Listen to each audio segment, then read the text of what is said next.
What is up, everybody? Tonight, we are doing our I Hate division previews, and we are doing the NFC and AFC North divisions tonight. We got two great guests coming on to help us do that. We're also going to be doing some more Dynasty bullshit. We did it last week. We're going to try it again this week. And our nonsense draft, as usual. This week, we are drafting best TV and movie deaths. So stay tuned.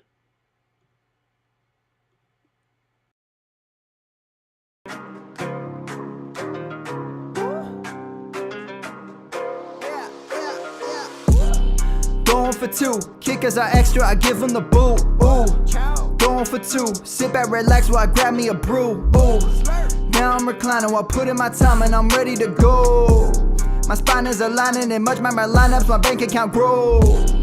I am so rich, but knowledge is all that I'm leaving it with. Ooh, listen to this, multiple options, how far can I get? Ooh, DFS Dynasty redraft tonight, I'm not finishing last. I'm finishing past any and all, I am looking to last. What else? This spot is popping and I am so locked in and only opening the door when it is opportunity knocking. And all of these spots keep on talking and talking. So what are we talking? What kind of alignment? And running it deep, even players forgotten or came from the bottom or hitting that top end. And this spot is popping, yeah, this spot is popping. And woo! This is the armchair, yeah. Put up your arms, yeah. Sound the alarm, yeah, yeah, yeah. Woo! What is going on, guys, and welcome to episode 382 of the Armchair Fantasy Show. I am your host, of course, Geoff Lambert, and you can follow me on Twitter at GeoffLambert77. Of course, we're here every Wednesday night at 9:30 p.m. Eastern Standard Time on YouTube, Twitch, Twitter, syndicated in all major podcast networks, and of course, you can find us at the newly redesigned GoingFor2.com. I'm here, as always, with my co-host, Mr. Ryan Steerfoss. What's up, Ryan? Oh, not much, man. Just prepping for vacation. Ready to get out of here. Are you going to going to Outer Banks again this year? I am. Same house, same place. 3 years in a row, exact same house. Nice stuff. Good No stuff. thinking, it's great. Yeah, this year we're not going to Outer Banks this year. This year we're having my wife's friend from Germany is flying in, so we're off the same week. I think we're off next week as well. So, but we're doing a lot of stuff local to here because she wants to see DC and all that good stuff. So no beach for me this year. All right, joining us tonight, we have a new guest on the show, never been on before, Justin. He is the host of the Once Upon a Sunday, or OUS podcast, and I'm going to try to say your Twitter name, but maybe you should just say it so I won't butcher it. What is your Twitter handle? It's at Justin Bauerle. Bauerle, and spell that for my listeners there. So that's JustinBauerle. So it's like Eddie Bauer. And then with a Lee at the end. On the end. I would have definitely butchered that, so I'm glad that you said it. Like everyone does. It's 32 years of everyone butchering it, so it's cool. All right. Also joining us on the show, she is no stranger to this show or to this network. She is the host of the In No Particular Order podcast right here on Going4 2 Live. She's also a writer for Going4 2, Mrs. Gladys, and you can follow her on Twitter at Gladys L. Tyler. What's up, Gladys? Not much. How are you guys doing? Not too bad, not too bad. Finally got rid of this heat wave on the East Coast, so it's no longer 110 degrees outside. So I'm kind of liking it. Pushed it towards the west. For that. Yeah. So Justin, let me go back to you real quick for my listeners. Tell me what you do over at Once Upon a Sunday podcast and just what you do in the fantasy space in general. Yeah, so Once Upon a Sunday, I actually came across them coming up on 4 years now. When I started podcasting back in 2021, I think everyone in the world started podcasting. Had them as guests, eventually brought them on as a network, kind of like Going4 2. That lasted like 2 years, and then we all kind of went our own ways. About a year later, Josh Kimmel came to me, asked me to be a guest one night, and then the next week he asked me to be on the show permanently, and then I started producing the show. Producing and being a part of it. And now I do a lot. We do the website. We run a charity league. We do a lot of things now. But yeah, mostly producing, co-hosting, all the scheduling people to come out, creating content for social media. Good stuff, man. Good everything. Stuff. All right, Gladys, I know this network is no stranger to you, but give us a rundown of what you do. What is the In No Particular Order podcast? What do y'all do over there? The No Particular Order podcast, we do mock drafts on usually non-fantasy stuff. So it's on any topic that the guest wants to mock. We mock draft it. And I'm only here for Jamie tonight. So I just want that to be known. It's fun. It's Shannon is my co-host on that, and Kyle, actually, Senra is the co-host on that. So I have Shannon, who is not in the fantasy football world at all and has no filter or censor with his words. And then Kyle, who is deeply in the fantasy world and is brilliant and does tend to censor himself. So it's a good balance over there. Yeah, I've been on that show a couple times. It's I'm ready to come on and talk reality TV. Okay. I love trash reality TV. Fun, nice. Yeah, I love the topic of the most recent one. I think it was athletes you'd want to have a drink or a illegal substance with, I believe is what the... Yeah, that's what it was. It started out very vanilla because Rachel was very timid about what she wanted to do. And then Shannon was like, nah, it's got to be illegal substance or anything else you want to do with them. So it expanded itself. Good stuff. All right, well, let's go ahead and jump into our little mini version of what y'all do. We do the nonsense draft here. It's only 3 rounds. Y'all go like 16 rounds or something. So we only do 3 rounds here. Let's go ahead and jump into that. Attention, everyone. Let's mock draft. All right, so we are doing best movie and TV deaths. There will be some spoiler alerts, so if you haven't seen some of these movies, you might want to mute your mic or mute your headphones until we get done with the nonsense draft. But Gladys, you get the 101 here. What you got for your best TV or movie death? All right, so my 101 is going to be Paul Reubens, a.k.a. Pee Wee Herman, who played the vampire Amelin in the movie version of Buffy the Vampire Slayer. And when she stabs him, his death scene has got to be the most hilarious death scene I've ever seen. It takes him like 3 minutes to die, and he's complaining about how it hurts, and he's kicking the walls, and it's just the greatest thing ever. So 101 is Pee Wee Herman dying in the movie Buffy the Vampire Slayer. Nice. I can say I've never seen that one, so I'm not you have to see it just for that. Tube it up just to see the death scene. Gassed for not seeing Buffy. I was aghast for not seeing Buffy. Mr. Reality TV. Oh, I watch Buffy. I watch Buffy. So Justin, when you saw this topic, you said in our chat that there'd be no chance that anybody would snipe you. So I'm really curious here. You got the 102. What are you going with here? Okay, so because I know no one is going to snipe me on my other picks, I'm going to go with the more obvious choice. I am Iron Man. Tony Stark in Endgame. I have to go with that one because I know somebody else is going to go that one. Yes. But Tony Stark, I am Iron Man at the end of Endgame to save literally the entire universe. Yeah, that was definitely on the top of my list, but I knew I wouldn't be getting that at the 104, but I had to write it down at least on my list to have it there. So yeah, that's a good one. All right, Ryan, what you got for the 103? I am going with Oberyn Martell from Game of Thrones when he's fighting the mountain, beats the bricks out of this unstoppable thing, and gets caught taunting him and gets his skull caved in with his bare hands. That's such a good. It was vile. It was terrible to see, but it was so good. Nice. Oh, so good. So I'm gonna out myself, and I've never seen a single episode ever. Me neither. Audible gas. Yeah, never seen it. I hadn't watched any of it until the final season of Game of Thrones came out, and it was skip like all the other seasons. No, it was a week before the final season started, so I started from episode 1, and this was when I was working I still do work a job where I can have like a TV show like on one of my 3 monitors, and I just had it on and I just binged all of the seasons. By the time we got to I think the second to last episode, I was caught up. Wow. That's impressive. That is impressive. All of Game of Thrones in I think a week or 2, yeah. All right, so my death scene, I didn't think they would take mine either, but I'm going with the movie Departed in the elevator scene. where that's Leo fun. DiCaprio, he captures the bad guy. He's headed down the elevator, and the bad guy's kind of giving up, like, just kill me now. I don't want to go to prison. I don't want to do this. And then the elevator opens up, and DiCaprio gets shot right in the face. And it's like the most just like shocking, like you just did not see that happening at all. So yeah, I had to go back and watch it again because it was that good of a death scene. That was just one of my favorite movies of all time. So yeah, the Departed elevator scene is my 104 pick here.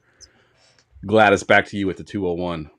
Okay, so my caveat on this is I've only seen this episode of Breaking Bad. It's the only episode I've seen of it, and I don't know why. I just happened to chance upon it. But so I don't know the character's backstory, although I assume he's a bad guy. But Giancarlo Esposito's scene, when he's in the hospital room, and then he walks out and like half of his face is gone because of the explosion. Oh, I was like, I've seen that on TikTok, actually.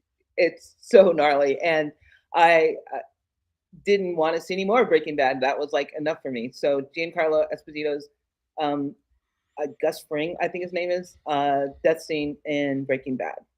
Good stuff. We got a couple picks in the chat here. Chad Parsons says the end scene of 7. Jamie's got his 101 is Glenn from The Walking Dead. And then Chad Parsons also has Will in Castaway. Is another good death scene. All right, Justin, you're up here at the 202 now. So I had to ask you this question also. Does this include upcoming TV shows that are not produced yet but are filming? Absolutely, go with it. All right, huge spoiler if none of you guys watch The Last of Us, but in our house, The Last of Us is life. I've played both games now like 3 times. I'm working on a 4th round. Similar to Ryan's first pick, same actor. Joel Miller. The death scene, we don't know what season that's going to be in, whether it's in season 2 or 3. We don't know what episode it's going to be, but he brutally gets beaten with a golf club and dies after he gets his knee blown off by a shotgun. Oof. Yeah. Brutal. You're real attached to him by I mean, it's brutal in the video game. I can't imagine what it's going to look like on the TV show. TV show, it's going to be, it's going to be bad for sure. Yeah. All right, Ryan, 203. I mean, I'm going with a Christmas classic, and it's not Christmas until Hans Gruber falls off Locatelli Plaza. Great. Him coming down, his arms waving in the air in slow-mo. It's a beautiful thing. Absolutely. That was on my list. Is it a Christmas movie or is it not a Christmas movie? That's my real question. It's Christmas. It's of course a Christmas movie. It's a Christmas movie. Him falling is like the ball for New Year's, but for Christmas. It signifies Santa coming down the chimney. And the presence is the glory of the heights. I love it. All right, I'm up at the 204 here, and I'm gonna go with another one of my favorite movies of all time. And I watched this movie. I watched this movie back in the day. It was actually on VHS. For those of y'all that know what a VHS is, and it was a 3-hour-long movie, and so there was 2 VHSs. You'd have to like stop it in the middle of the movie to put the other VHS in so you could finish watching it. The movie is Braveheart with Mel Gibson. Yes. And at the end where he yells out freedom, and right before they cut his head off. And one of the small things in the movie that not everybody catches is the king, who's like the antagonist in the whole movie. He loses his voice at the end of it. And one of his sons says, the last thing that he was excited about before he lost his voice was that he would live to see the day that Mel Gibson's character was killed. And the scene that happens is he yells freedom, and just as he yells freedom, the king dies. And then, of course, Mel Gibson gets killed right after that. But he didn't even get his last wish before he died because he was still technically alive when he died. So really cool death scene, especially when you kind of know the backstory of it. Great movie. If you haven't seen it, go watch it. But yeah, one of my favorite movies of all time. I've watched it so many times that VHS tape probably doesn't even work anymore. So, or because it's from, It's from that, yeah. From that was a good movie. Don't let anybody tell you that was a really good movie. I grew up with that movie, so. That was a great movie. I'm just talking about just VHS. I have it on Blu-ray. It went from black to an opaque. All right, Gladys, your last pick at the 301 here. Okay, my last pick is going to actually be an off scene, like we don't see the death happen, and it's from a television series, MASH. McLean Stevenson's character, Colonel Blake, he finally gets to go home. And so he gets on the helicopter, and then the next scene, I believe the very next scene is Radar comes in, and he's like all like flustered and sad, and Colonel Blake's helicopter is shot down, and he dies before he gets to go home. And as far as death scenes that we don't get to see, I think that was probably one of like the gut punch death scenes of a television series. Yeah, these two guys probably don't know the impact that MASH had on television and how big it was. Like, I'm actually probably a little too young for it, but it used to come on late night TV at night. Yeah. And I would watch it. Nick at Night. Yeah. Be like up super late watching it. But yeah, that was definitely impactful for sure. That's a great choice. And I didn't even think about that one. That's a really good choice. All right, Justin, your last pick here at the 302. I have two here. But I'm going to go with, God, they were both devastating when I watched them. I'm going to go with the one that I didn't see coming. Matthew Crawley from Downton Abbey. If any of you guys have watched that show, no, but maybe not. I know about the storyline. So yeah, this character, the whole purpose of this is to get one of the daughters married. She finally finds her husband. It's a long will they, won't they moment. They finally get married. They're about to have their kid. He's racing back home, and he gets in a car crash, speeding in their car, and dies on impact. And it's the end of the season. Cuts. You don't find out he's dead until the start of the next season. Wow. Cliffhangers. Gotta love them. Yeah. All right, Foss, this is your last pick here. I have two as well. So this is hard. But I'm gonna go. I don't believe they're actually dead though. It's Eddie from Stranger Things, where he's playing the electric guitar on the roof of the camper in the upside down, being just pummeled by bats, just dying hero. It was awesome. But until I see a dead body, or somebody decapitated, I don't believe they're dead in shows like that. Yeah. So I'm like 80%. I'm only like 50% sure it's dead, but I'm gonna count it. For now it counts. For now he's dead, but you know what? In 2026, when the show comes back, he might be alive. There you go. All right. I also have two that I wanted to go over, but I'm gonna pick a fourth round. Yeah, we need to just have we'll do some honorable mentions at the end here. So I'm gonna go with so this came out in the probably like mid 90s movie. It was very iconic of a movie. It was a very unique movie at the time. It sort of spawned a whole genre of movies.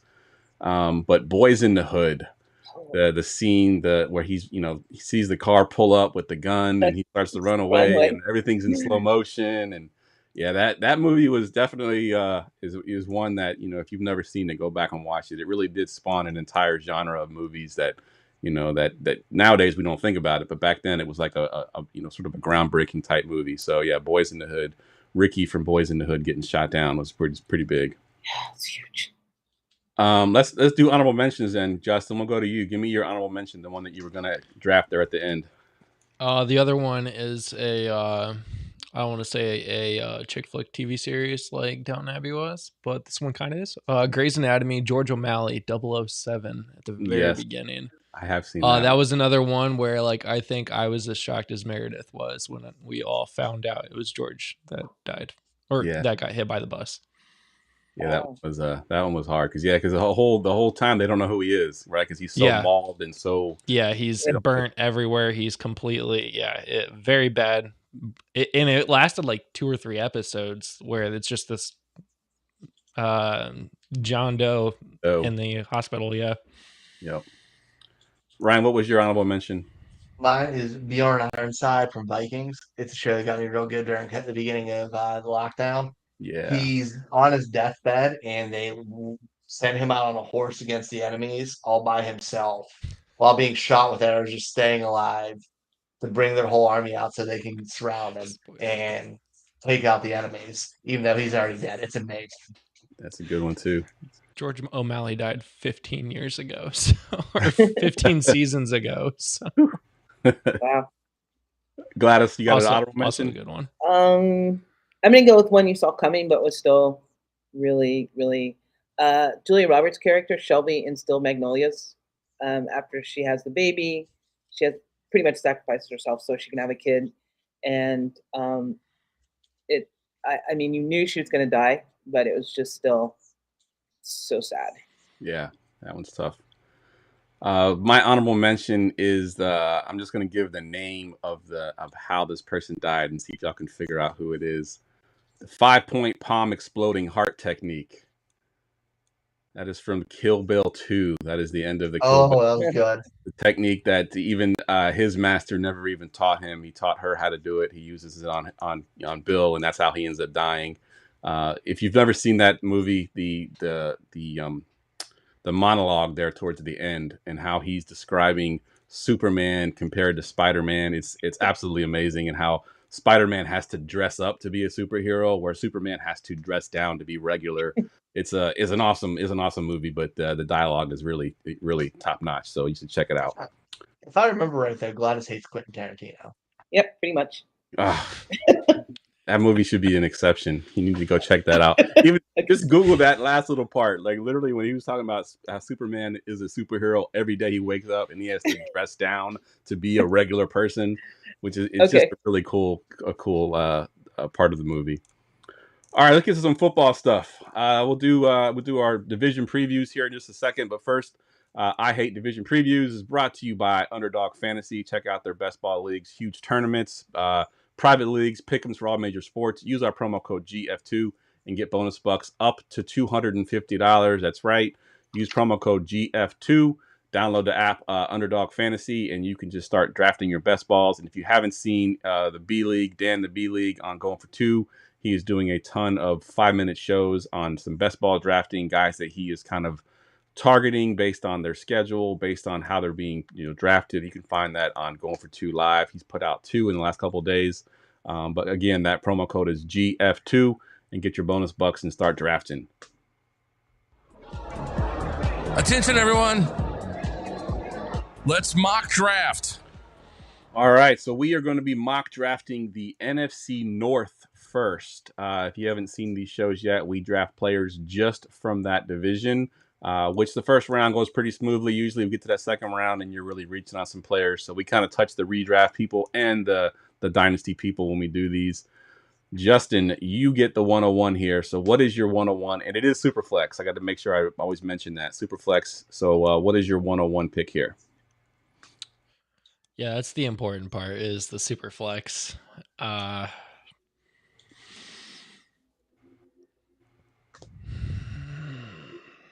have the 105. This is actually legitimately really tough. I'm probably actually gonna probably pick the best player on the board. Amon-Ra St. Brown. I want to go quarterback, but I can't. Oh no, I already said it. It's fine. Amon-Ra St. Brown. Amon-Ra St. Brown. Can't believe I forgot about the other guy. So Ryan, you already started it looks like. Yeah. You had auto draft turned on, didn't you? No, I didn't.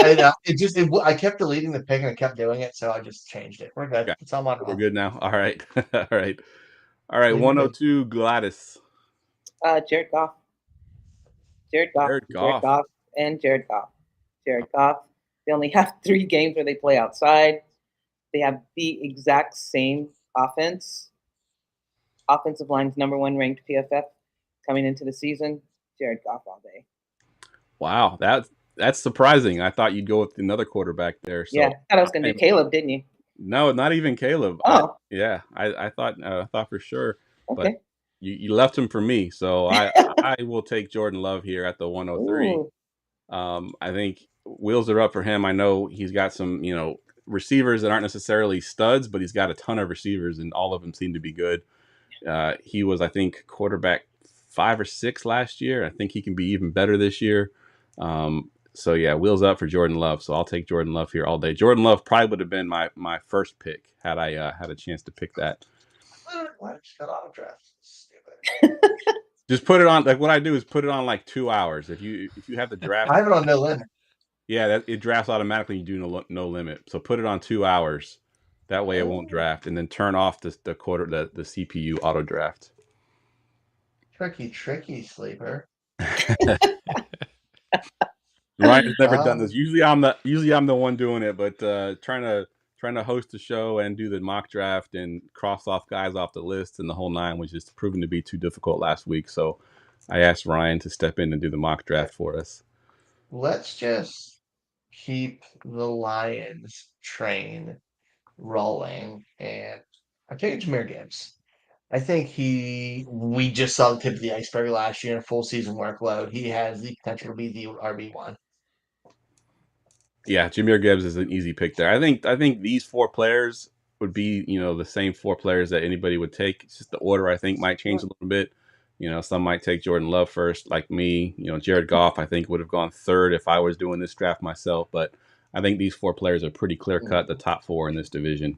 I think Laporta makes spoiler alert, makes a run for it.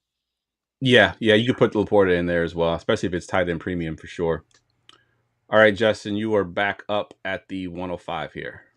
I'm going to do something very controversial yet brave. I'm going to take Justin Jefferson and go and double up on wide receivers. I understand I need the quarterback. It is a super flex league, but if you can get the best two top 5 wide receivers in the entire league, not just the NFC North, I will take that all day, every day. Yeah, that's a great pick. You're not afraid of the quarterback situation at all? I mean, I am, but if I'm getting 30 points out of my wide receivers, I'd take that over the 15 points I'm going to get from the other 3 quarterbacks. Yeah, fair point. All right, let's see. Gladys. Caleb Williams. You think?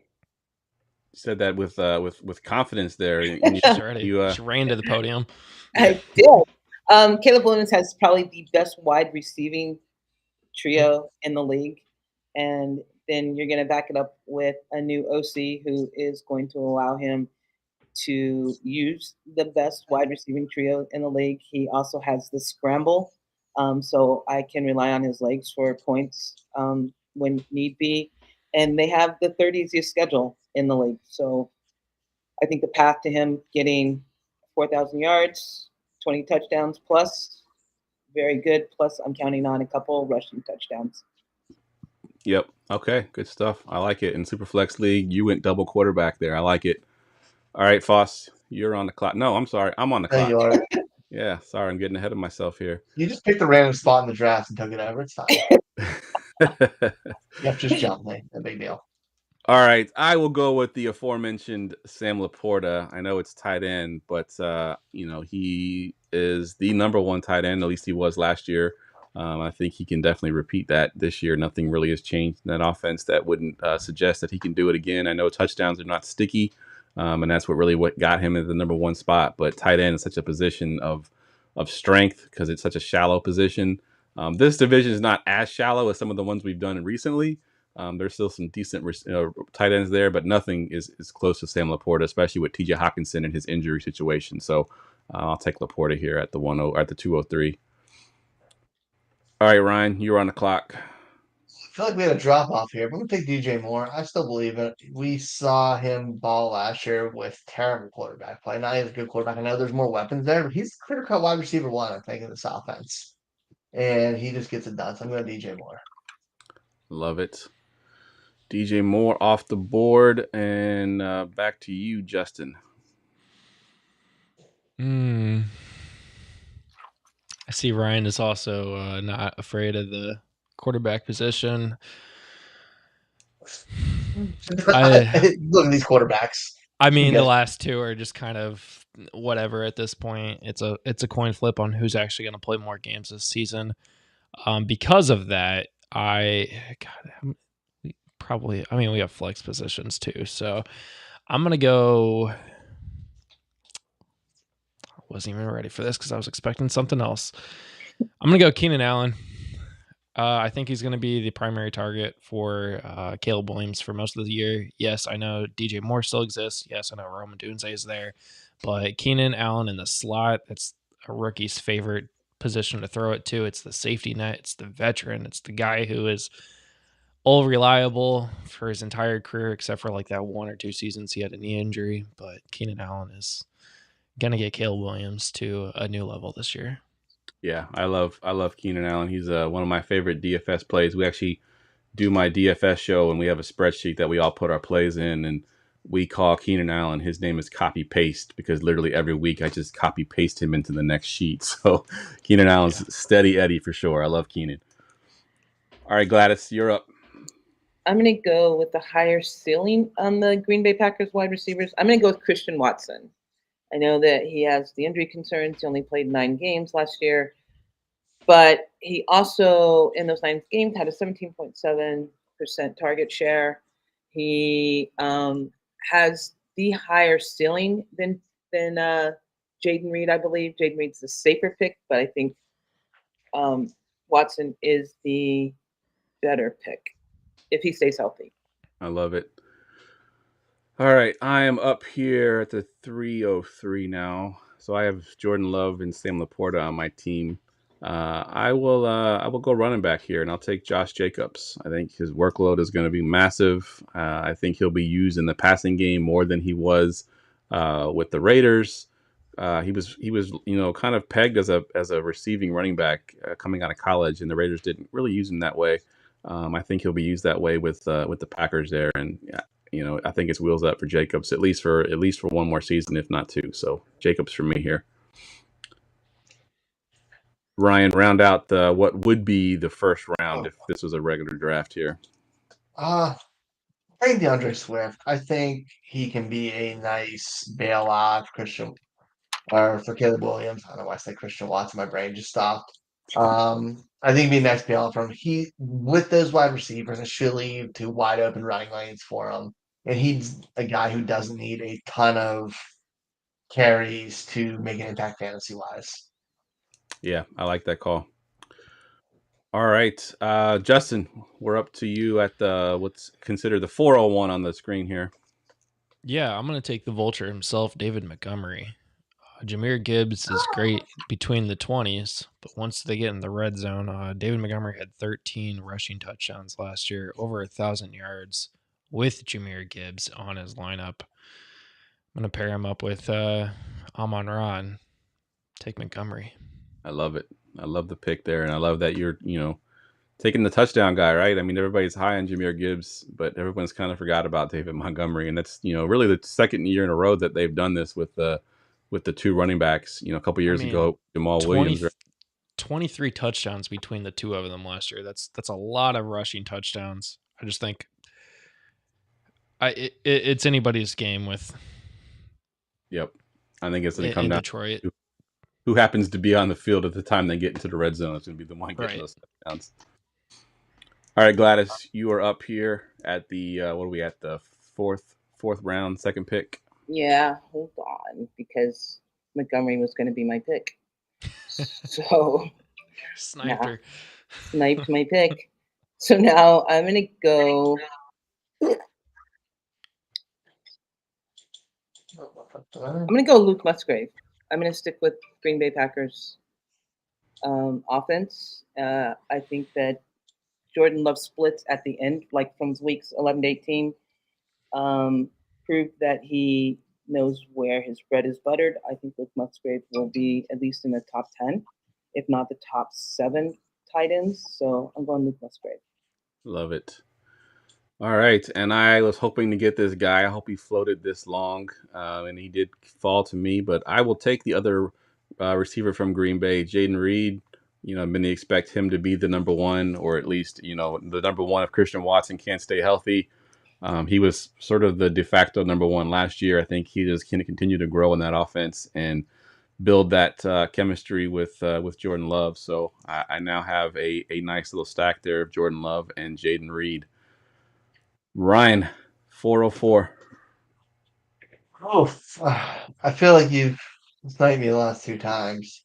I'm taking Aaron Jones. We saw carries last year in Minnesota with a terrible, terrible, terrible running back in Alexander Madison.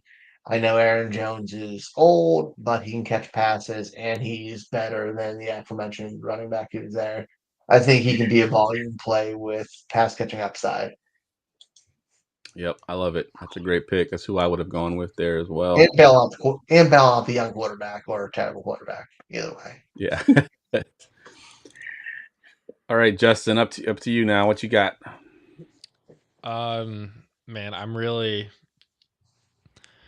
like I said, this is anybody's game at the quarterback position between Sam Darnold and JJ McCarthy. I was trying to look for a quarter and make a heads or tails movement here, but I'm going to skip both of them and go TJ Hawkinson because I think he's going to play by week 4. And when he does play, he's a top 5 tight end. Like, Yep. it makes sense. Yeah, you get him at a value at this point, right? Because of that injury. Right. And looking at the board, he's probably the best player still on the board too, because it gets a little dicey from here. Yeah, and he's going to play more games than either Sam Darnold or JJ McCarthy. So Good maybe point. both. All right, Gladys, you're up here. I'm going to go with the other running back in Minnesota. I'm going to go with Ty Chandler. He averaged 4.5 yards per carry last year. And they got Jones, but I'm not sure was a massive upgrade compared to what the other free agent running backs got. So I think they still have faith in Chandler. And he also had 25 targets and a 31.3% opportunity share. I think Ty Chandler will see his, especially with them not having a stable quarterback situation. So they're going to have to rely on that run game. I love it. It's a great pick there. All right, I'm up here at the 503, and You should never snipe me again. there's 2 players. I'll just skip your pick. I don't care. I have power now. You have control. He's like, yeah, teach me how to host this thing. I'm gonna do whatever I want. All right. So there's 2 players I'm looking at. One's a running back, one's a receiver. Both of them I think have tremendous upside. One of them is a rookie that has a fumbling problem. Marshawn Lloyd's who I'm talking about. The other one is a guy that we've been waiting on to explode and keeps getting suspended or injured. But he's been getting hyped up a lot on Twitter. He looked really good today on some highlights that I saw. So I'm going to take Jameson Williams here. Go with Ryan shaking his head. I think I may have sniped him again. But I do think, he has no situations this year. There's no injury. There's no suspension. He's going to have a full off season. He looks good. The coach is talking him up. His quarterback's talking him up. So I think Jameson Williams is going to have a nice breakout season this year. So give me him. There you go, Marshawn Lloyd.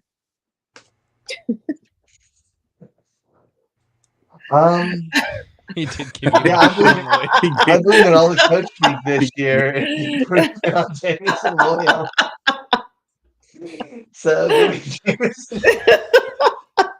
Ryan just unsniped me and you get Marshawn Lloyd for those that are listening to the audio. This is like a GoingFor2 draft.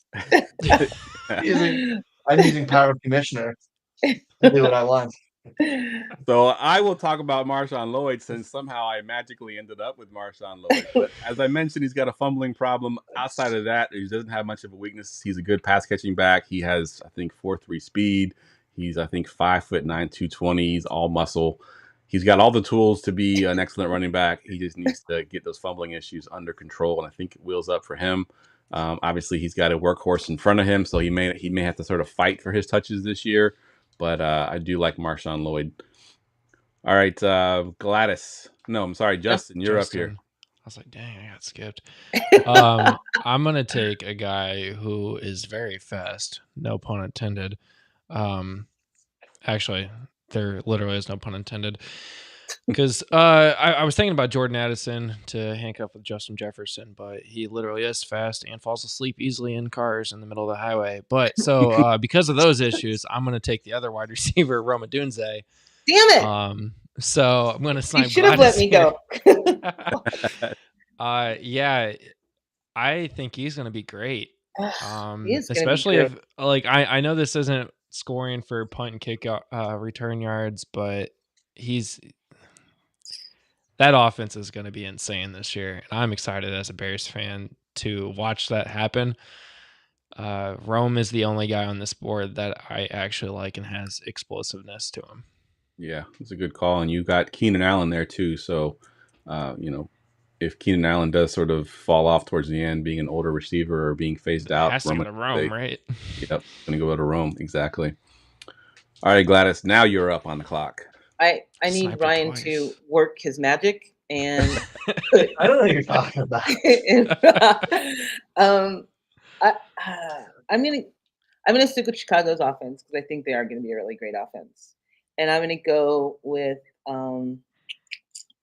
Jamie's son. I'm gonna pick Roschon Johnson because I think there might be a path for him to get better than he was last year, and he might be returning punts. I don't know, kickoffs.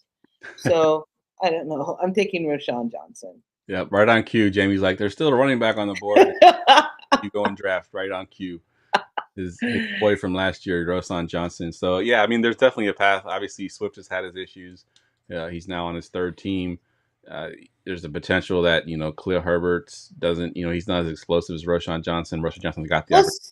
Swift had there was like a weird, 4.6 of his yards were before the line of scrimmage because he played behind that Philadelphia Eagles offensive line. So there's like a path that Roschon can just Yeah, we talked about this a couple times on the podcast too. Like, I think there's something that we as fans don't see with Swift, right? Something he's doing wrong for him to fall out of favor in Detroit, and then for him to fall out of favor in Philly. Because I mean, the beginning of the season he was great. He kind of fell off towards the end. I'm saying he fell out of favor in Philly. I think it's just they had a chance at Barkley. Yeah, I think towards the end of the season his usage went way down. Like I feel like fall out of favor for him for me. I think Swift was just more of he kind of got screwed. Not screwed, but in Detroit, you have a chance to go draft Jahmyr Gibbs. You bring in David Montgomery, who you thought you were going to pair with Swift, but then Gibbs falls to you in the draft, so you take Gibbs also. You send him to the Eagles. Philly says, I want Saquon instead, so there goes Swift right out the door also. So he just I hope this is his team. I hope this is where he becomes a good player. Or he's been a good player, but I hope this is where he actually has a chance to do stuff. Thrive. Yeah. 1,000 yards last year. Yeah, but that before that he only had 600. I mean, I honestly think it was Philadelphia's 500, 600. Yeah, 500, 600 yards. That it was Philadelphia Eagles offensive line that just propelled him to being that great a year. I mean, I think he's going to be good where he is, but all right. I'm on the clock here. So wait, who was that pick again? That all talk just got me lost. Roschon. That's right. Sorry, you got actually, Rome Adunze is who I picked, but it's okay. You can put Roschon there. You can put Roschon there if you want. All right, I will take the guy that Justin almost took at his pick. A little bit of a situation with him passing out. I don't know, drunk, high, whatever it is. But I'll take Jordan Addison here and hope that he doesn't get suspended, or if he does, it's a short 1 or 2 game suspension and comes back. Situation with the quarterback's kind of iffy, especially when you got an alpha like Justin Jefferson on the other side. But I do think Addison can still carve out a good enough role to be viable this year. So give me Jordan Addison here. His situation's weird. I have him on a lot of leagues. Unfortunately, in some of those, it's just not even a week after a teammate dies of a drunk driving accident. From the other side, you're arrested for a DUI a year after you do 140 miles an hour through a school zone. It's not a lot of bad choices that I feel like need to be corrected before his career is over. Yep, agreed. All right, Ryan, close out the NFC North here. So, I was really glad this one fell for me. So, this year in ADP, tight end number 3 averaged 10.7 PPR points per game last year. Tight end 16 in ADP currently averaged 10.7, the exact same PPR points last year, and it's just falling, and that's Cole Kmet. I know there's a lot more weapons there now, but that offense is better. That means red zone opportunities. And while these wide receivers are great, we got 2 slot receivers and a rookie. That big red zone threat could be him. You're not worried about Gerald Everett? A little bit, but still, it's the same thing. He's more of a field stretching tight end, where Cole Kmet is a red zone monster at his height and size. Yep. Yeah, I agree. I don't think I'm worried about Joe Deverett either. I think Cole Kmet is going to have a good season. And the NFC North, I mean, I think there's some good players in the second round. Yeah, better than expected for sure. All right, let's get to. I need to get a drop for this if we're going to be doing this more and more often. But we're going to be doing some dynasty bullshit. And for those that were not here last week, let me explain to our guests how this works.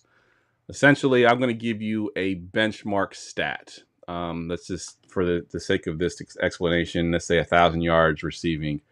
And I'm going to tell you how many players had that benchmark in these divisions. Say it's 8 players. Gladys, if you go first, then you were going to say, you're going to tell me how many players you can guess. So let's say it's 8 players. You can say, I can guess 5 players. Is it both the NFC and AFC, or just the NFC, the one we just did? Well, I'll tell you, because it does. I do both. I do them both, but I'll let you know what that benchmark is. But so I'm gonna give you how many players it is. You tell me how many you think you can name. Then we'll go to Justin, and Justin, you will either say I can name 6 players, or you're gonna call bullshit on Gladys and make Gladys name those 5 players. If Gladys names those 5 players, then she gets 2 points. If she does not, and you're the one that called bullshit on her, you get the 2 points. And we'll keep going around here. If we get to the point where the last person gets to name all the players, if they get all the players right, they get a total of 5 points. Does that make sense to everybody? Yes. All right. So we're going to do. Right. Was that from the NFC North? It'll be we're doing AFC North and NFC North. Okay. I got one for each. Okay. So the first benchmark is players in the AFC North to rush for at least 300 yards in 2023. And these are players that were in the AFC North last year. So if they've changed teams or whatever, last year's AFC North rushed for at least 300 yards. 300 is the benchmark. And it's any player, not just running back. You'd be a receiver, running back, tight end, quarterback, whatever. And Ryan, I'm going to have you go first this week. So there are nine players in the AFC North to rush for at least 300 yards. How many can you name? 9. In both the AFC and NFC. Just AFC North. Just AFC North. Okay, North. Sorry. That's where I'm getting caught. I can name 7. 7. Oof. Okay, 7. Gladys. How many are there? How many were there? 9 total. Bullshit. So you can you call them bullshit. All right, Ryan. Let's see. Can you name 7? I may have. I have a couple I'm real questionable on. 7. Let's do it. Okay. AFC North. Lamar Jackson is one of them. Gus Edwards. Gus Edwards is another. Jerome Ford is another. Najee Harris. Jalen Warren. That's 5. Joe Mixon is 6. I feel like Ryan's there. Keaton Mitchell. I'm not. I'm just looking at the AFC North list we have. Keaton Mitchell. That's 7, right? Yeah. That's 7. Oh. So you named all 7. Can anybody name the last 2? Samaje Perine, right? Samaje Perine is not one. No, shit. Who is? Did you say both Najee and Jalen Warren? Shit. He's Najee and Jalen. Yep. There's 2 obscure running backs. One of them is Brown. Chris Brown. I was to say Chase Brown. Nope. And Kareem Hunt. Kareem Hunt actually had 300 yards, and then the other one is another Ravens running back. Ryan. Oh, Justice Hill. Duh. I was going to say Justice Hill. He ran a lot last year, so we had 4. 4 from the Ravens. Yeah, that's why I picked that. I literally was like, dude, with the Ravens, this is kind of easy. I'm the first time. It's the first time someone's named them all. And named them all. Yep, absolutely. All right, this time we'll start on the other side, Justin. So players in the NFC North to pass for at least 800 yards in 2023. There are 7 players to pass for at least 800 yards. How many can you name? I didn't know you were a Bears fan. It's probably not that hard for you because a lot of them are Bears. I got married into a Bears family. Fair enough. So I had to start following. So I sounded smart at family functions, and that lost my count. Hold on. Oh God, there's a lot on the Vikings. How many quarterbacks did they have last year? 3.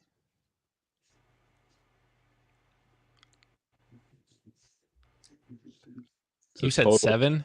7, a total of 7. I think I could do all 7. I'm going to say 6. All right. To be safe. To be safe, you're going 6. All right, Gladys, can you name 7 or are you calling bullshit? To how many yards? 800 yards. Yep, 800 yards is the benchmark. Go 7. No one's ever gotten the 5 points and named all of them. If you do it, Gladys. Go for it. We're only doing 2 rounds, so go for the win. I'm trying to think of who all the quarterbacks the Vikings had last year.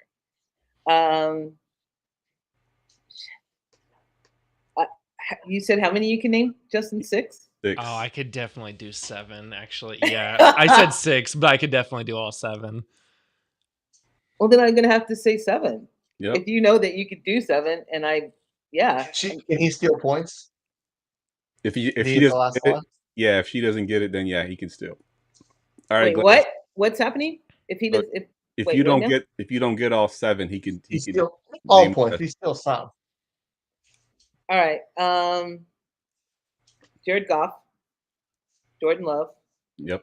Kirk Cousins. Those are the easy ones. Yeah. What am I? Justin Fields. Justin Fields is 4. Who came in for Justin Fields? Who was the quarterback that came in for Justin Fields? Can I just say the quarterback that came in for Justin Fields? Yeah, it doesn't work. That doesn't work. Oh shit. I almost took him in the mock draft, actually. Wait, what? You almost took him in the mock draft. No. Wait, no. That's Jet. I don't know. Is that it? That's the 4? All right, Justin, can you name those last 3? So you did the 4 starters, right? 4 starters, yep. So Tyson Bagent. Nick Mullins. Josh Dobbs. There you go. All 7. Love it. That's good stuff. Damn it.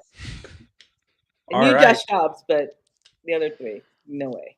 Yeah, it was the Nick Mullins was my 7th one. I was like, did he throw for 700? Yeah. But I was like, it's got to be him. He was the only other starter in the NFC North. So yeah, quarterbacks are always hard to do in the dynasty bullshit because it's like there's usually only 4, right? That they'll pass for a certain amount. But this was one division. Like, wow, there's a lot of quarterbacks that threw passes in this for the Vikings alone. Yeah, yeah, exactly. So, all right, let's get to our AFC North draft here. Attention, everyone. Let's mock draft. All right, Gladys, you are up at the 101. Let me get the mock draft pulled up here. Let's get the other one. There we go. All right, Gladys, Superflex, who is your choice here at the 101? I mean, there's only really one choice. Lamar Jackson. Show your fandom, baby. Love to see it, Gladys. Love to see it. Okay, Lamar Jackson, he had less run design plays last year, and he didn't have double-digit rushing yards or rushing touchdowns, but he had more scrimmage yards, and now he has Derrick Henry. So teams are going to have to he's going to have to get it with his arm, and I think Zay Flowers and dual tight ends will help him do that. We're going to not even think about the postseason. We're just going to think about what he did during regular season. That's all we worried about in fantasy. That's all we're worried about. All right, Justin, you got the 102. Well, I showed all my cards in the last draft. I did notice on our sheet, this is all really mixed up. We've got wide receivers in the running back column and running backs in the wide receiver column. Oh, so this will be sorry fun. About that. Sorry. I just realized it. Geoff really did. He screwed the pooch on this, huh? I'm going to take running back Jamar Chase. I'm not seeing him on the running back list on Sleeper, guys. That's a joke for the audio and visual. Basically, all but That's four for of us. everybody. But Jeff yeah, messed up Jamar the, Chase. I will take Jamar Chase. Yeah, I definitely put them in the wrong spot there. So yeah, sorry about that. What's that? Okay, wide receiver. We got wide receiver Zach Moss. Yeah, and Chase Brown. All right. For those that are on the audio, like, what the hell are they talking about? I have a show sheet with all the relevant fantasy players that we're using to draft from. It makes it a little bit easier, but looks like at midnight 2 nights ago, I got a little overzealous and mixed up some of the player names there. All right. Who's on the clock? I'm on the clock, right, Ryan? Yeah. All right. So I will take Superflex here. There's only one other quarterback that I think should go in the first round. I'll take Mr. Joe Burrow with his new Slim Shady do that he just wore today. Yeah, so I'll take Slim Shady, the real Slim Shady Joe Burrow. All right, Foss, you got the 4th pick here. I feel like your list has me real confused here. I didn't even know there was a list. It's only Chase Higgins, Moss, and Brown. So you only got the Bengals guys. And Jermaine Burton too, I guess. So yeah, I mean, we got weirdly it drops off pretty well right after those first 3 picks in this division, high end wise. I'm taking Derrick Henry. Running backs have done so good in the Ravens offense, and none of them even being close to this caliber. He's going to be a touchdown machine there, and he's going to have one last hurrah at the position. Yep, Derrick Henry is a good choice there for sure. All right, Justin, back to you. Nope, Gladys. Oh, Gladys, sorry. All right. Sniper, though. Make your job easier. That's enough. She gets to snipe me now, so. I'm going to take. I think I'm going to take Zay Flowers. I'm going to go. Ooh. I'm going to stack. Only because my other choice, I'm not sure if it's quarterback. And yeah, I'm going to go Zay Flowers. No more Odell. I think Zay Flowers will be used more. His target share will go up. And it's a good stack for me. Yeah, I like Zay Flowers a lot. I've drafted him. I liked him even pre-draft and drafted him in a ton of my leagues, in my dynasty league. So, yeah, Zay Flowers is a great choice there. Great stack with Lamar Jackson. And the Ravens fan, Gladys. Yeah, oh, my God. Shut up. Yeah, she must be killing her. They're taking those. It's really killing me. A little bit of my soul. All right, Justin, you're up here at the 202. Gladys, who are you a fan of? Steelers. Okay. Oh, and Ryan's a Ravens fan. Yeah, me too. So, I've been a Bengals fan for 26 years also. So this is a great. Yeah, I understand the pain very, very well. Man, I don't want to take that. Oh. The drop off here is actually pretty. This should be studied. I'm gonna go with the wide receiver 1 for the Pittsburgh Steelers. George Pickens. You seemed a little unsure about that. Are you sure he's receiver 1? Yeah, I hated that pick, you know, Arthur Smith is the OC, right? Mm-hmm. Yeah. I'm personally, I love George Pickens this year. I think he's gonna have this breakout season. So I like that pick there. I think he's a wide receiver too. I think he's going to be like the Juju. Like he does really well if he has a 1, but he doesn't do so well. Hey, Jamie's pretty cool. Hey, Jamie's that's because Browns. He's a Browns fan. You know how down and out they are a fandom. Yeah, Jamie, the Browns fan, in the chat saying the Bengals. She's not as cool anymore though. All right, I'm up here at the 203, and I will get my stack. I'll take. I would love to have Joe Burrow, Jamar Chase. That wasn't going to happen, so I'll settle for second fiddle and take T. Higgins here.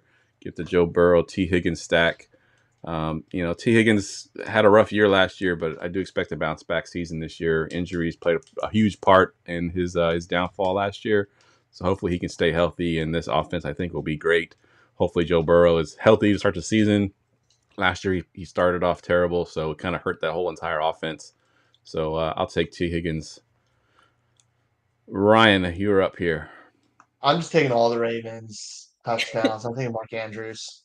Like, he's still all the weapons there. He's still the man in the red zone. He's the most trusted target. He's healthy. He's just getting tutties and yards. He's Lamar's favorite receiver.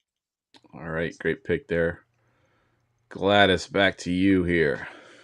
Okay, so last year I was really high on Jalen Warren. I thought he would outplay Najee Harris, and statistically he did. Like, he's more explosive runner than Najee Harris.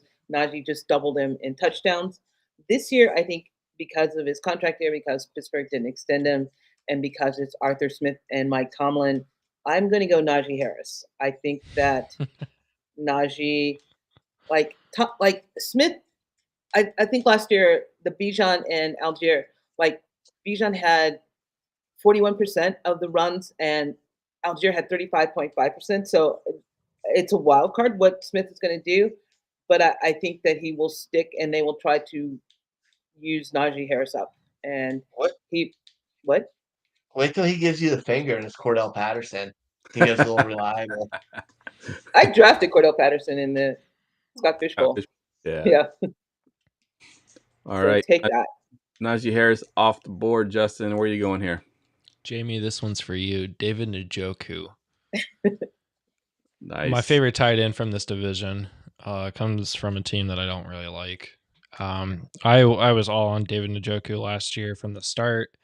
Proved to be very good there at the end of the season. In fact, I was telling people to start him over Travis Kelce, and that worked out for me. Do you think that Njoku was Joe Flacco? Like, I'm really hoping not. I do have a lot of concerns for that quarterback situation because I personally don't think Deshaun Watson will play 17 games again this year, ever in his life, ever again. So who's even his backup quarterback? Jameis Winston. Jameis Winston, perfect. Hey, I would rather have Jameis Winston throwing David Njoku the ball. So, yeah, Jameis Winston probably would be good for Njoku for sure. I mean, he made Cameron Brate fantasy relevant. I'm sure he can make Njoku fantasy relevant. Right, exactly. So, and being a Florida State fan, I would love to see Jameis Winston Yeah, throwing the ball. Baby. Yeah. We got a lot of Florida State fan. Let's go. Yeah, mixed fandom in here. We got a lot of. I'm all over the place. Same division. It seems like. Yeah. All right, I'm up here, and I'm looking at Jalen Warren's still on the board. Zach Moss is still on the board. I could go with the quarterback here. Receivers, you know what? There's one name there that I overlooked, and I think it's a pretty obvious choice. I'll go with Amari Cooper. I think he's proven to be somewhat quarterback proof.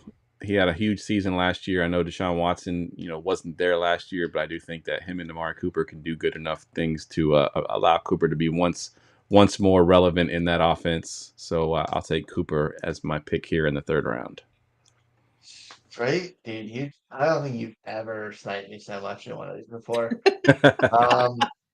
Dude, back-to-back 1,100 yard plus seasons. Why are we complaining about him, and why is he not getting drafted more? Gosh. I'm going to take Deshaun Watson for it being a starting quarterback and possibly starting. They have decent enough weapons where at this point I'm okay taking them. I'm just not sure if he actually wants to play football anymore. That's the real problem. And I don't know if he's washed either. Yeah. Right. Even the games he did play in, like the game against Indianapolis, specifically, like he got hurt in that game and not enough to where like he had to sit out. Like he could have went back in, but if you looked at his face, he didn't want to play anymore. Like, and that was like the last time we saw him that season, it seemed like. So I'm not entirely sure if Deshaun Watson even wants to play football. He got his money. It's all guaranteed. Yep. I would much rather see Jameis go out there and go for 30-30. Yes. Entertaining football. Especially in fantasy leagues where interceptions don't count against you. Yeah, agreed. That'd be awesome. Oh, yeah. All right, Gladys, we're back around to you. Oh, ooh. I'm going to go Superflex, right? We're still playing Superflex? Flex, yep. Mm-hmm. I'm going Russell Wilson. I know he had a shit year last year, but Sean Payton's dick, so that probably has something to do with it. And if he dumps off, he's got Freiermuth, he's got Najee, he's got Jalen. I think he'll be okay. I'm not counting on his rushing yards, although he does get scramble yards. But I am counting on him using, which I shouldn't say because he's still on the board, but I'm counting on him using Freiermuth a lot. So, and Harris and Najee dumping off, and Arthur Smith's rather elegant offensive coordination.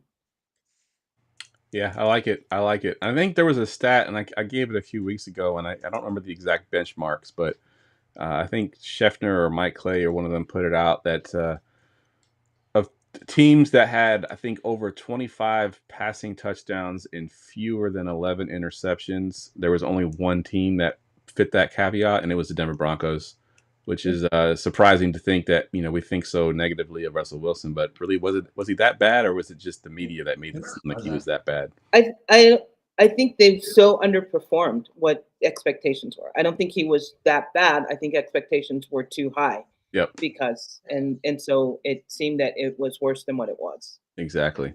Yeah. He was. And He that was a trade very. didn't make it work. What's up? Go ahead, Justin. He was a very. I mean, he was a fantasy relevant quarterback, and especially in the super flex position, scoring between 17 to 20 points every game. Yeah. Yep. He just, the team just underperformed. He still finished as QB 14 in PPR, so I mean it's pretty solid. It's right there for the super flex position, so yep, not bad. All right, Justin, you are on the clock. I saw this guy a lot in Indianapolis. Run for Jonathan Taylor, RB1 for the Cincinnati Bengals. I'm going to take Zach Moss. Yeah, that's who I would have gone with. I was considering him actually in the last. Someone's not happy that they took Zach Moss. That would be me. Your dog made my dog mad, damn it. Or he loved it. I don't know. Yeah, it's hard to tell. Yeah, I think Zach Moss is in for a big season. I like Chase Brown, but I think Zach Moss is going to be the guy. If you look at Joe Mixon's workload last year, I think Zach Moss inherits most.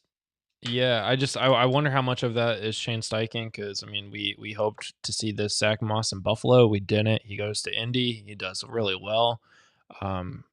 Scoring 20, 30 points a game without Jonathan Taylor. Even when JT came back, he was doing well. Now he gets to be the feature back in Cincinnati with an offense that has Jamar Chase, T. Higgins, Joe Burrow. This should be a good year for Zach Moss. Agreed. All right, I am on the clock here, and it has fallen off a cliff as far as the talent. You know what? I'm going to take a guy that has all the talent in the world that unfortunately had a devastating knee injury last year. Will he play the full season? Will he ever be what he used to be? Probably not, but I will take the upside of Nick Chubb at this point and hope that he can find some of that magic that he's had. He's one of the best players in the league before he got injured, and I don't think he ever gets back to that point. But if I can get anything for him at this value, I'll take it. That's where I was going to go. We just seen that video of him last week squatting 600 pounds. Yeah, I saw that video, yes. Bro, he looks good. Give me Jaylen Warren. I think he has enough juice, and if the Steelers get some sense behind him, he'll take Najee's spot, or at least be in a better timeshare. So I'm giving him with who's left. It's starting to get a little bit ugly. It is getting a little bit ugly for sure. It is definitely getting ugly. All right, Gladys, back to you. I'm gonna take. How many rounds are we going? 6? 2, 3, 4. Yeah, 6 rounds. I'm gonna take Mike Gesicki. Last year, he had an off year, but Miami.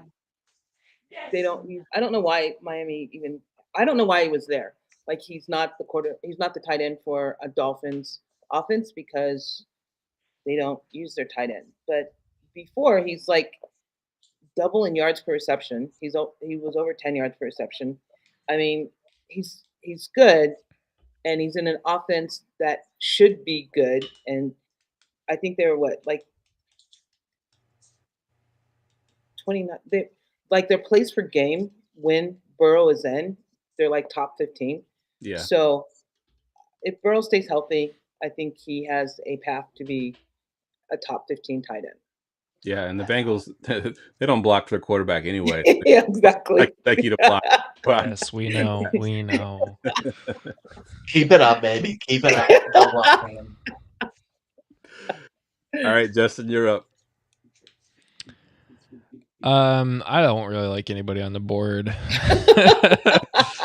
And can I go through both mock drafts without drafting a quarterback? You can. This is cool, sir. Jameis. I'm going to go with the guy that I really believe who will be starting by the end of the season, Justin Fields. Yes. Hopefully. I'm a huge Justin Fields fan. I don't know what to tell you. You had to put a week to when he takes over for Russell Wilson. What are you saying? 7, 8. 7. Okay, good stuff. I'll put a stamp on it. 7. I don't even know what that week that is. When's the bye week? They're playing the Jets. Their bye week's 9, so 10. I bet he's in there by 10. By week 10. All right. So I'm up, and as it was mentioned, it's pretty ugly right now. We got Jerry Jeudy still on the board. Freiermuth is still on the board, isn't he? Yep. Freiermuth. Yeah, let me take Freiermuth. I think he had a down season last year. Offense was terrible. He was hurt. And he was also hurt on top of that. And I think, he has some terrible quarterback play. I think no matter who's starting, Russell Wilson or Justin Fields, the quarterback play is going to be better, I think. Both quarterbacks, have thrown to the tight end in the past, more so Justin Fields than Russell Wilson has. But if he catches, 6, 7, 8 touchdowns, I think he'll be fine. So I'll take Pat Freiermuth here. I think Freiermuth is literally a Cole Kmet clone. Yeah, when it comes for Justin Fields. Literally the same size, same age, same experience. They are the identical bodies for Justin Fields. So when he does come in for a playoff fantasy run, Freiermuth might be pretty good. Nice. All right, Ryan, you're up. Apparently we all hate Jerome Ford, but I'll take him. Cleveland loves running the football. Nick Chubb's not fully healthy. He did as good as he could with that situation last year. But he caught 44 passes, and I'm a fan of that for him. And at this point, he'll get some fired. Yeah, at this point, there's not much left. And I think if Nick Chubb isn't ready to play, I think Jerome Ford will have that backfield to himself. So that's a good pick. All right, Gladys, this is our last pick here. What you got? I think that I'm going to take Jerry Jeudy. I think I'm gonna take Jerry Jeudy. I mean, why not? If I'm counting on Jameis Winston to be in the quarterback position, and I think the Amari Cooper and Jerry Jeudy will, if that happens, will be pretty good. Yeah, I like it. Jerry Jeudy's a good pick there. Justin, last pick. What you got? I really want to go with both quarterbacks that I think will start by the end of the season and pick Jameis, but I'm not going to because I need some kind of starters. I'm actually, as I say that, I'm going to take Zach Moss's handcuff and take Chase Brown. Chase Brown, I think, could have a role, right? I think, he could. I don't think Zach Moss is a all down back. I think they're going to use both of them. And that'll be beneficial to both of them as well. So, yeah. All right. I'm up with my last pick here. And I want to go back to what we just did with the Dynasty bullshit. And we named, I believe, 4 Ravens players that had 300 or more rushing yards. So I'm going to go back to that backfield. And we've got, obviously, Derrick Henry's there. Lamar Jackson is there. Gus Edwards has moved on, obviously. Keaton Mitchell may not start the season. I mean, we may not ever play again with that knee injury. So I'll take the rookie, and I'll take Rasheen Ali. He's getting a little bit of hype. I think he'll be mixed into the offense a little bit. And at this point, you're just throwing darts anyway. So I'll take Rasheen Ali. Ryan finishes out here. I think I should take Roman Wilson, but I'm not going to because, it's the Steelers. But I'm taking a guy I'm so excited for Baltimore again this year. And I think we forgot about him. I think he's going to be top 3 in targets for the team. It's Isaiah Likely. He really did a lot last year, and it's not going to go away. They're going to run a lot of 2 tight end sets, especially Derrick Henry in there running power football. He spreads the field. He's a big target across the middle. He can go on the outside. They're going to use him all over the place. There's been coach speak all year about it. I love Isaiah Likely. Yeah, I mean he balled out when he got that. He balled out. He was absolutely a monster, especially down the stretch there. So yeah, 2 tight end sets make sense in this offense for sure with those 2 tight ends, Mark Andrews and Isaiah Likely for sure. I love it. All right, that wraps up the AFC North division preview there. That wraps up the podcast as well. We'll go around the room. I want to thank both you, Justin, and Gladys for coming on the show tonight and hanging out with us and doing these mock drafts. So let's go around the room real quick. Justin, give us your Twitter handle, anything you're working on, anything you want to plug. Go ahead and mention that as well.